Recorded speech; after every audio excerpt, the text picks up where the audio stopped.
vous savez. Maman, bonjour. Bon, elle a exposé que le diable va déjà. Il n'y a pas de hasard dans la vie. Hein. Dieu fait chaque chose en son temps. Alors, un diacre a déjà exposé largement sur mon livre ce matin par pure coïncidence. Que dois-je dire encore? Si ce n'est pas la tente des questions de maman, ben je vais dire un peu, je vais exposer un peu seulement parce que cela dit tout ce qui s'est passé dans le livre de Josué. Alors il faut dire que Josué c'est le fils de Nun.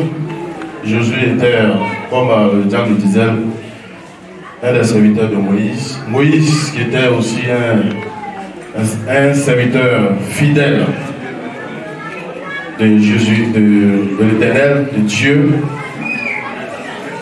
Et alors, quand Josué est décédé, et Moïse est décédé, alors Dieu a choisi Josué pour le remplacer. Et on ne choisit pas n'importe qui pour remplacer un grand serviteur. C'est ainsi que Josué a été choisi, il a été nommé. Et Dieu lui a dit qu'il va l'élever.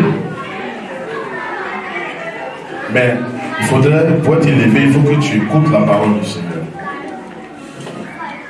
Et alors, Josué qui était avec le peuple d'Israël dans le désert, ils ont passé 40 ans. Et Dieu leur avait promis la conquête de Canaan. Et alors, pour le faire, Josué a eu des techniques, il y a eu des stratégies qu'il a mises en place. Qu'est-ce qu'il a fait? Il a envoyé 2 espions à Jéricho. Les espions sont allés à Jéricho, ils ont dormi chez une prostituée du nom de Rahab.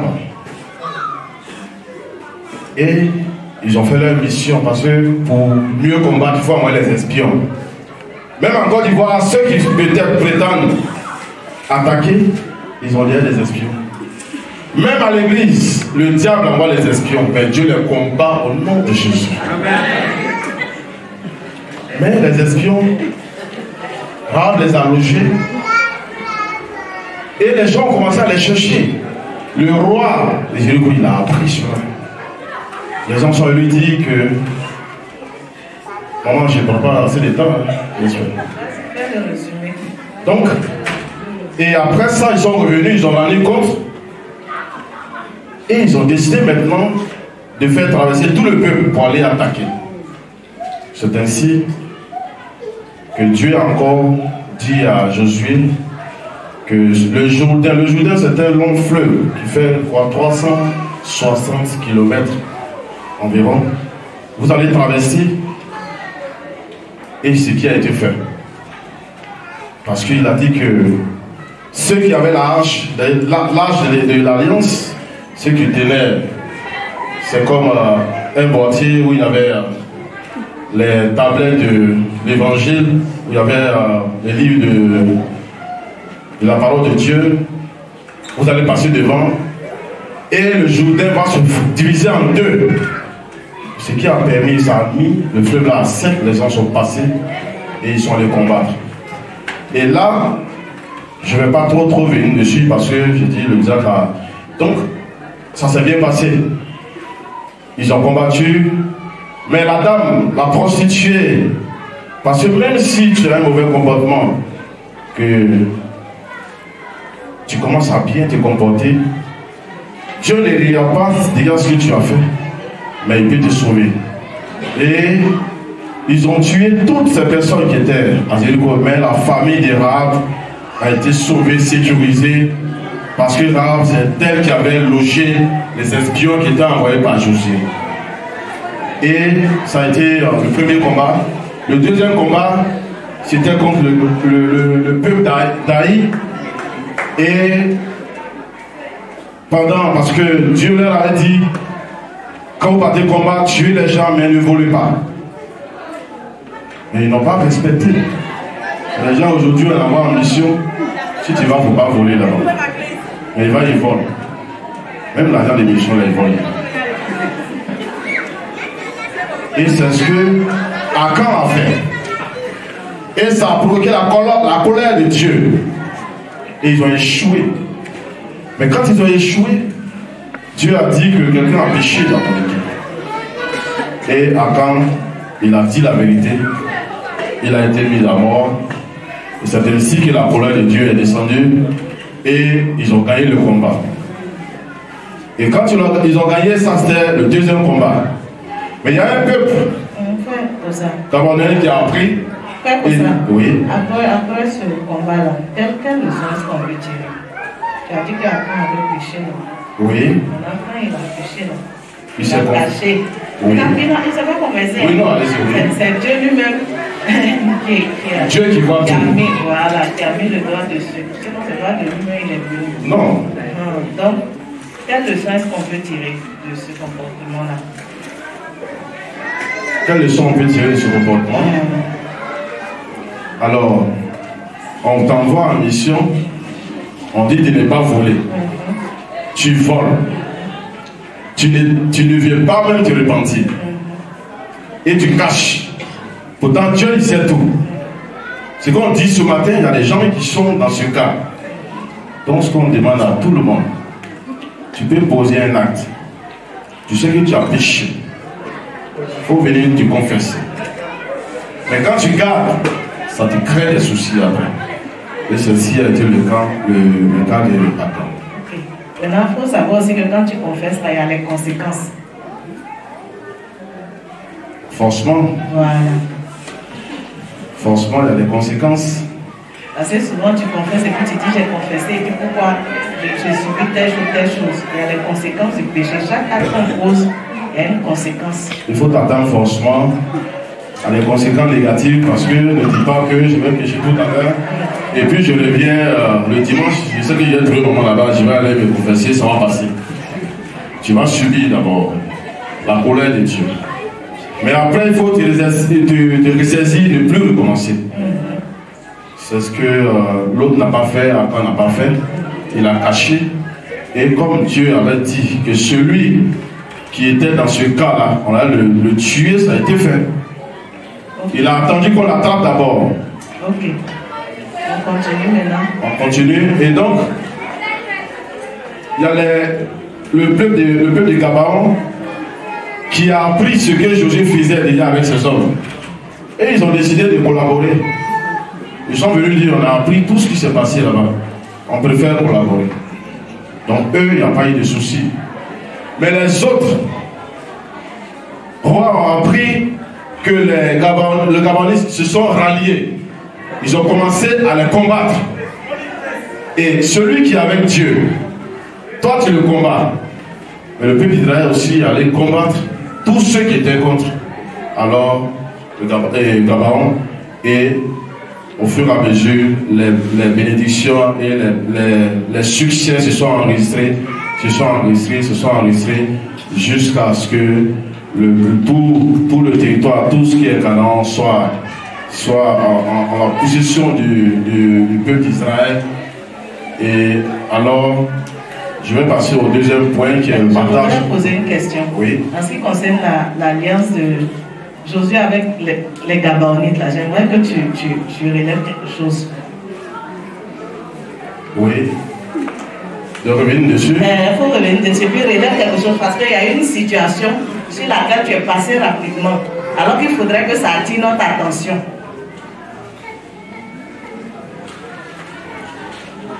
Il n'y a pas quelque chose qui s'est passé avant de venir faire alliance avec les Gabaonites là. Comment ils ont fait? Comment les Gabaonites ont fait pour venir faire alliance avec Josué? Je pense qu'ils ont, si je ne me trompe pas, ils sont venus vers Josué et ils ont posé la question s'ils sont leurs ennemis ou bien s'ils sont avec eux. Et il dit rien de tout ça. Et là tout de suite, Josué veut dire au rabbin que lui, il est l'envoyé de Dieu. Et ça, c'est dans quel chapitre? Josué. Je reviens. Sinon, pour ce que je sais, c'est que les Gabaonites sont venus avec ruse. Ils ont menti à Josué. Ils ont dit à Josué qu'on vient de très loin. Voici Josué qu'on a porté là, tout est déchiré. Tout est déchiré, les souliers et tout. Voilà. Ils sont venus avec ruse. Donc, j'aimerais que tu en parles pour qu'en tant qu'enfant de Dieu, avant toute décision, qu'on prenne le temps de consulter Dieu. Parce que si on ne prend pas le temps de consulter Dieu, on va se mettre dans des alliances qui, à la longue, vont nous créer des problèmes. Et les Gabaonites, là, ils étaient scellés à Israël. Dieu ne pouvait plus les détacher parce que Josué a déjà fait l'alliance. Donc, c'est un peu ça que je voulais que tu essaies de voir. Merci. Ok. Est-ce qu'il y a des questions? C'est un livre qui est très intéressant. Très intéressant. Et donc, après le point suivant, il y a eu, après la conquête et la possession de la terre promise, Josué, qui avait l'âge qui avançait, avait commencé à vieillir, alors il a décidé de diviser le pays en portions entre les tribus. Et après, le dernier point, avant de passer aux questions, le dernier point concerne les occasions de Josué, la promesse du peuple d'Israël et l'alliance avec Josué. Parce que Josué, quand il a vu, je disais tout à l'heure qu'il avait l'âge avancé, après avoir divisé Canaan et tout, il a décidé maintenant de commencer à donner des conseils. Il a appelé le peuple de Dieu à demeurer dans l'obéissance, et celui qui ne respectait pas cela, celui qui s'engageait à adorer d'autres dieux autres que le Dieu d'Israël, alors sera sévèrement puni. Et donc il faudrait qu'on soit toujours attaché à l'Éternel. Ok, merci beaucoup. Est-ce qu'il y a des questions? On sent que tu as vraiment lu le livre. Oui, Abraham, ta question. Bon, aujourd'hui, c'est la bénédiction qui expose. En tout cas, il faut que tes questions, et sache que je suis là, je suis soutenu pour le moment. Tu peux continuer, mon frère. J'ai fait ça pour amuser un peu, parce que quand on vient ici, c'est pour rire. On ne vient pas retourner à la maison d'un ministère. Oui, mon frère.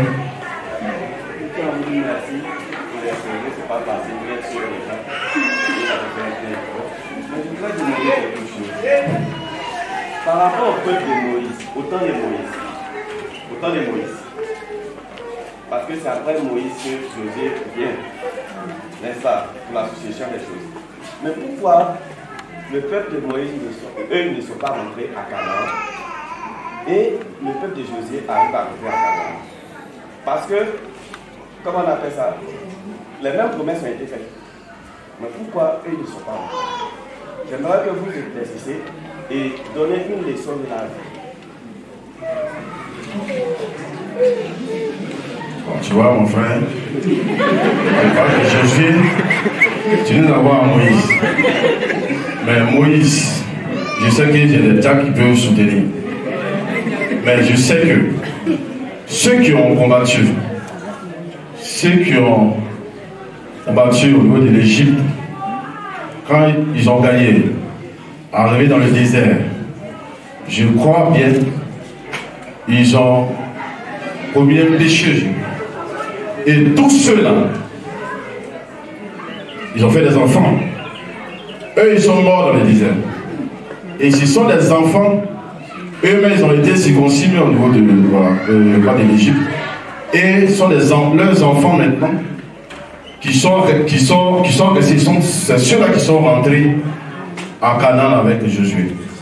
Et quand ils sont arrivés à Canaan, je crois quand ils ont commencé à réussir aussi des défaites, Dieu leur a dit que les enfants n'ont pas été circoncis. Pourquoi? Parce que ceux qui étaient avec Moïse, qui ont combattu, eux, il n'y avait pas de problème, ils ont été circoncis, mais les enfants de ce peuple-là, qui étaient dans le désert, n'étaient pas circoncis. Alors il faut faire pour eux ça et s'enlever la honte, la sueur. Est-ce que c'est bon? C'est ça. Mais pourquoi vous n'applaudissez pas? Vous l'avez dit que là, oui, comment c'est bon,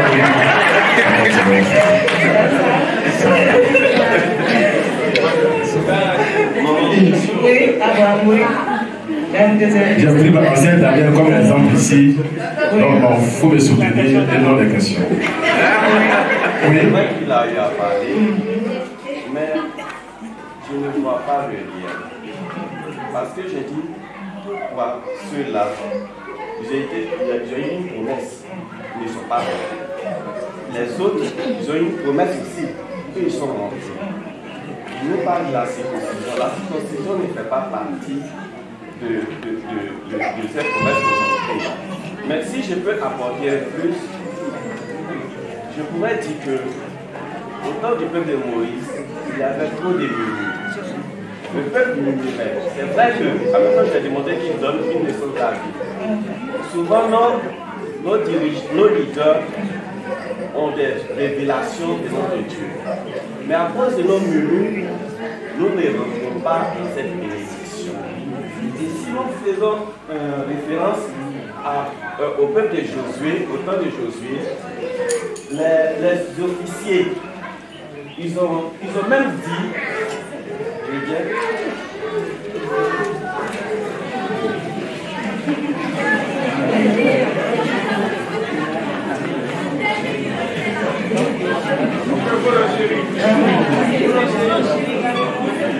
ils ont murmuré. C'est quoi? C'est pas péché? Oui, vas-y, Abraham. Je vous dis quoi? On dit, il répondit à Josué en disant, nous ferons tout ce que tu nous as ordonné et nous irons partout où tu nous enverras. Nous t'obéirons entièrement comme nous avons obéi à Moïse. Veille seulement l'Éternel, ton Dieu, est avec toi comme il a été avec Moïse. Maintenant, voici la partie, les jeunes vont prendre comme engagement. Il dit, tout homme qui sera rebelle à ton ordre et qui n'obéira pas à tout ce que tu lui commanderas sera puni de mort. Fortifie-toi seulement et prends courage. Ça veut dire que il y a une vision qui est donnée. Mais si ceux qui sont à côté ne sont pas dans la vision, personne n'ira. Autant de, comment on appelle ça, aujourd'hui nous voyons nos leaders, nous compris certaines choses, nous avons un objectif clair. Et à cause de nos murmures, on ne rentre pas. Mais autant de choses, il peut y avoir des tribulations aujourd'hui. Il peut y avoir des mauvaises personnes qui viennent dans notre assemblée. Ils peuvent nous raconter de n'importe quoi.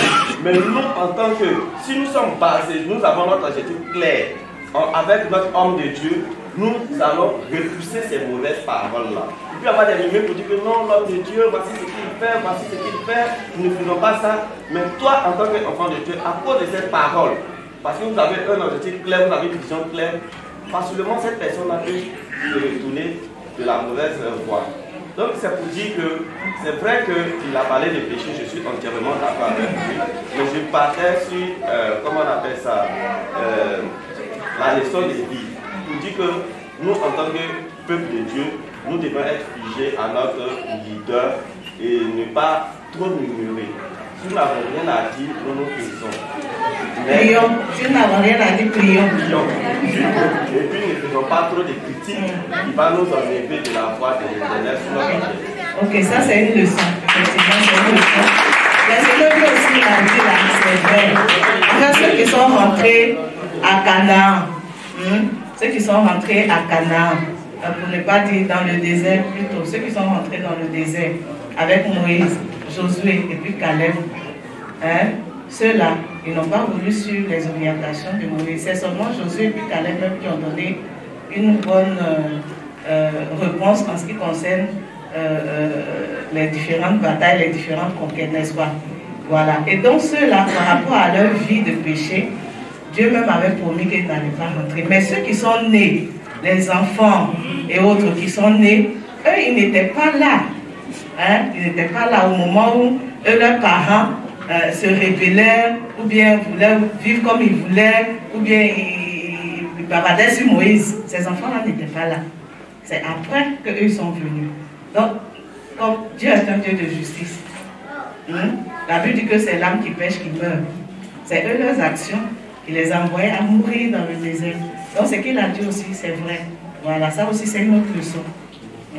Donc, pour toi aussi, ça complète. Il faut voir la même vision que les serviteurs de Dieu. Il faut avancer dans la même vision. Ça aussi, c'est une autre leçon. Oui, est-ce qu'il y a des additifs? Oui, Jack. Merci beaucoup, Abraham. Apporter un peu de l'additif. Déjà, ce que tu dois retenir, c'est qu'il n'y a pas le peuple de Moïse, il n'y a pas le peuple de Josué. C'est le même peuple de Dieu. Et ni le peuple que tu appelles le peuple de Josué, ni le peuple de Moïse, n'ont suivi une vision humaine. C'est la même vision de Dieu qui a demandé à ce que le peuple de Dieu puisse aller dans une telle promise. Et pourquoi est-ce que ceux qui étaient avec Moïse ne sont pas allés à la terre promise? Simplement parce qu'ils n'ont pas cru à la vision. C'est pas parce qu'ils ont douté. C'est Josué et Caleb ceux qui ont cru à la vision. Donc c'est la raison pour laquelle ils ont pu rentrer à la terre promise. Ça fait déjà apprécier. Donc c'est le même peuple de Dieu. Et c'est la même vision du Seigneur. Et à chaque circonstance, Dieu choisit quelqu'un pour être à la tête afin de pouvoir amener son peuple, le même peuple, pour atteindre cette vision. Donc voici un peu ce qu'on voulait. Il n'y a pas deux peuples, c'est le même peuple de Dieu qui est conduit par la même vision du Seigneur. Seulement qu'à chaque étape, Dieu prend un serviteur pour être à la tête de ce peuple-là pour accomplir cette mission. Donc il n'y a pas deux peuples séparés. Juste pour compléter un peu. Merci beaucoup, Diak. Oui, il y a une question. C'est une question? Oui. Tout à l'heure, vous avez dit l'âme qui pêche, c'est elle qui mourra. Oui. C'est ça qu'elle est vérifiée dans Ézéchiel chapitre 10, verset 20. Oui. Ce verset-là qui ne dit pas de ça. Oui. Dans le cas du peuple d'Israël, Oui. au chapitre 16, si je ne me trompe pas, c'est Acab ceux qui a péché. On a cité les objets qu'il a péché, il a désobéi à la parole de Dieu.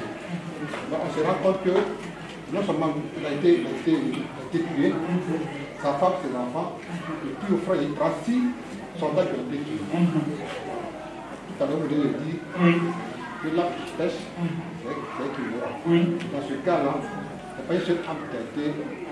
Oui, mais en ce moment-là, on était sur l'ancienne alliance. On était sur l'ancienne alliance. C'est-à-dire que quand tu pêches là, c'est comme le frère l'a dit tout à l'heure là, quand tu commets un péché, je crois que ça doit être le prédicateur. C'est ça?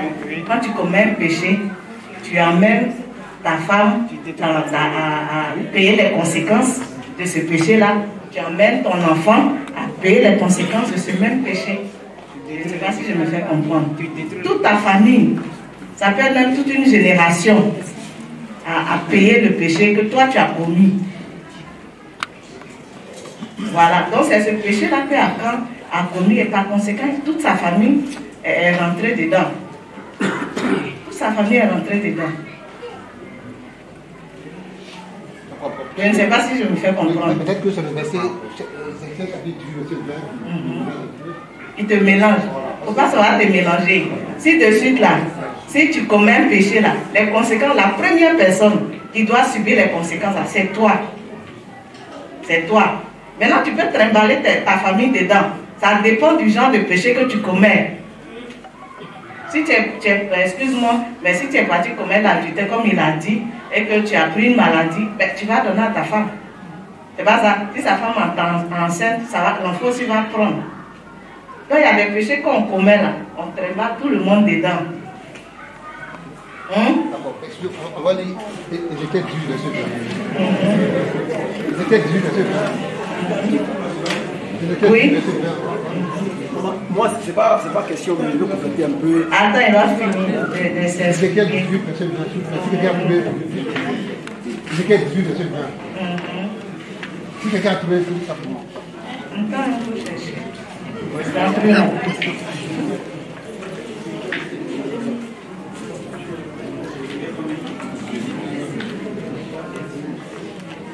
Chacun à son tour.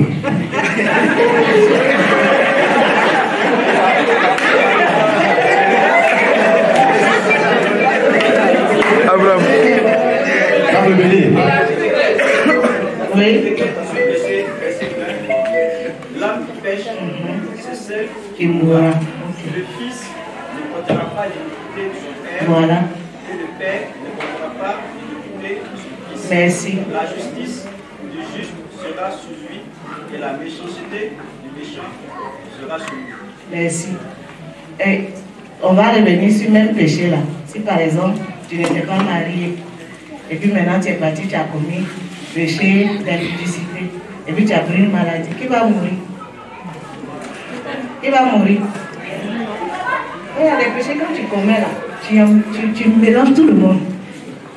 Et il y a des péchés quand tu commets là, c'est toi seul qui vas subir les conséquences. Il mélange tout le monde. C'est pour cela que c'est mieux de se garder. On nous enseignait ce matin, quand tu as vu là, il ne faut pas convoiter. Tu as regardé première fois là, faut écarter ton regard. Il ne faut pas regarder encore deuxième fois, sinon convoitise va venir. Quand convoitise va venir aussi là, tu vas aller prendre. Tu as pris là, si tu as mangé là, tu as mangé, bien c'est caché là, tu vas cacher.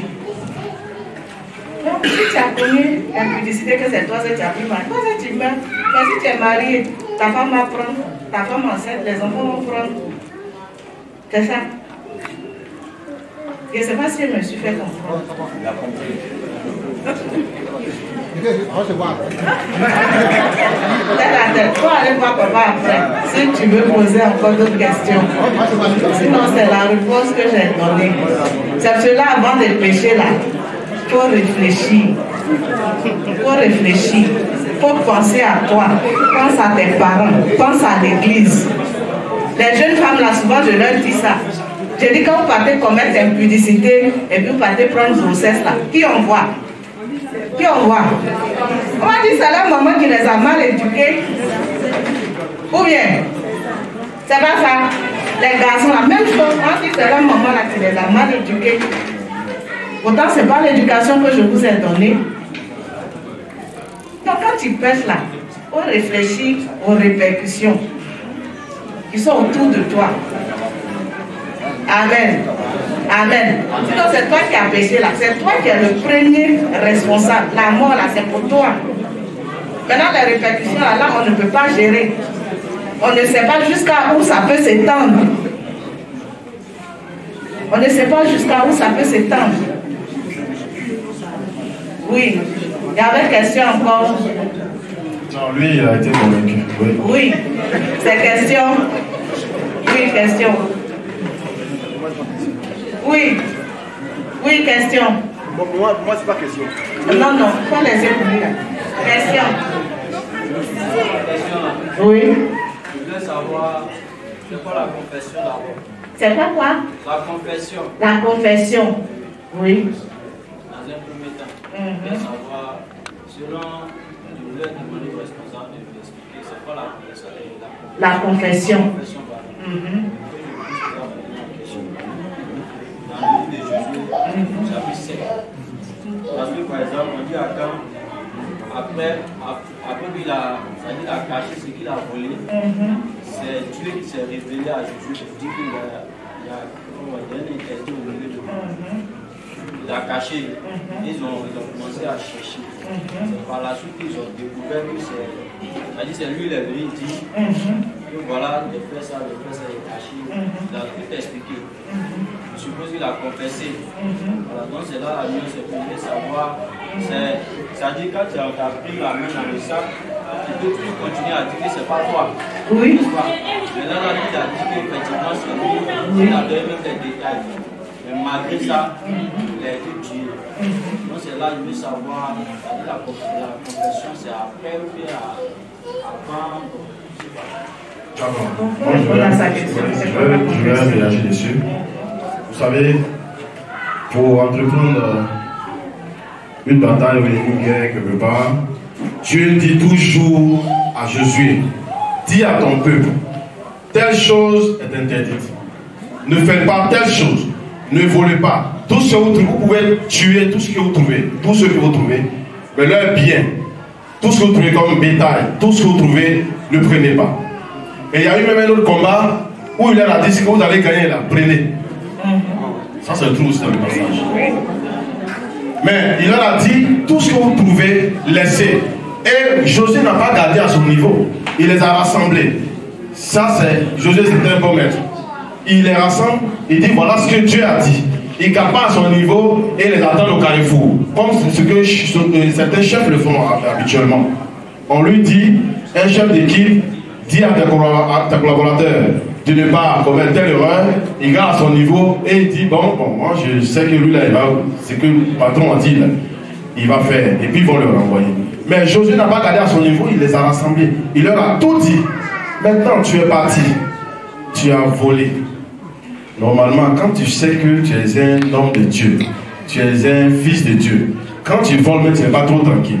Quand tu vas à la maison même, tu n'es pas trop tranquille. Mais il ne faut pas que tu attends. Et puis les défaites ont commencé à s'enregistrer. Tu dois penser à ce que Josué a dit. Le Père dit de ne pas voler. Et ramener, mais tu ne dois pas attendre qu'on vienne d'abord t'attraper, que les défaites s'enregistrent, pour que tu viennes dire, bon, vraiment, j'ai volé, et à cause de toi, on a perdu la guerre, et tu veux qu'on te laisse. La confession, il ne faudrait pas que tu commettes une erreur à l'église ici, que tu attends qu'on en parle devant ici pour venir t'agenouiller pour dire prier pour moi. Est-ce que c'est bon?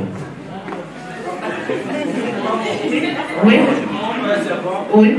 En fait, je voulais amener c'est-à-dire le peuple de Dieu à savoir que, parce que le livre de Hébreux, par exemple, dit que si nous péchons volontairement, il n'y a plus de sacrifice pour nos péchés. Donc quand tu sais, Dieu t'a dit de ne pas faire quelque chose, et que tu t'entêtes à faire, il faut savoir qu'il n'y a plus de sacrifice encore. C'est-à-dire que tu vas subir, quelle que soit la sanction, tu vas subir. Donc c'est ça, il voulait un peu... Voilà. Et c'est que la question n'a pas été posée peut-être. Oui, mais même si c'était bien posé, je pense que j'ai répondu. Bon, j'ai répondu. Je ne veux pas que quelqu'un sorte ici et me dise ma question, pour ça, elle n'a pas répondu. Je t'ai répondu, mon frère. Merci beaucoup.